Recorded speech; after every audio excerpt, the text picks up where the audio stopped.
Un Québécois sur 5 en souffre d'une façon ou d'une autre, mais l'accès aux soins adéquats n'est pas toujours facile. Le gouvernement Couillard veut ramener la santé mentale au cœur de ses priorités.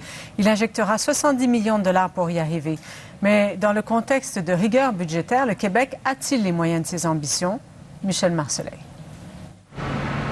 Les maladies mentales restent le parent pauvre du système de santé québécois. Sur un budget de 32 milliards de dollars, à peine un peu plus d'1 milliard est consacré à la santé mentale, alors que le problème est en augmentation. Dans son plan d'action 2015-2020, le ministre Gaétan Barrette ajoute 70 millions de dollars, mais propose surtout des changements organisationnels pour arrimer les ressources avec les services de première ligne. Plus question de mettre cette clientèle sur la voie d'évitement. Quand je dis que la santé mentale va reprendre son droit de cité, bien, ça veut dire qu'il n'y a personne qui peut se cacher derrière une interprétation professionnelle de quelque chose pour dire « ben, je peux pas ». Mais plus facile à dire qu'à faire.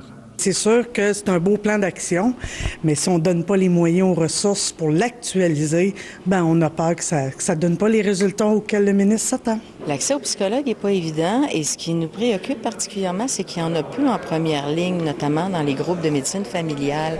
Une des pierres d'assises du nouveau plan d'action, ce sont les jeunes. 70 % des problèmes de santé mentale se déclarent à l'adolescence, mais le suivi de ces patients est souvent abandonné dès qu'ils arrivent à l'âge adulte. Si vous parlez à des aidants, là, de la famille de jeunes qui ont des problèmes de santé mentale significatifs, leur premier épisode de psychose, par exemple, ils vont vous dire que quand ils sortent du monde pédiatrique, ils ne savent pas à quelle porte frapper.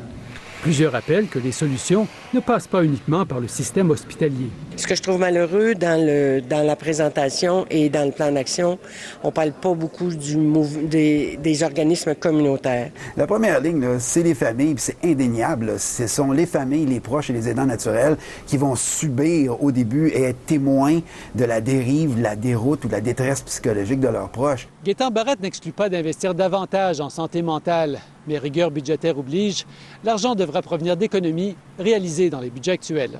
Ici Michel Marcellet, Radio-Canada, Montréal.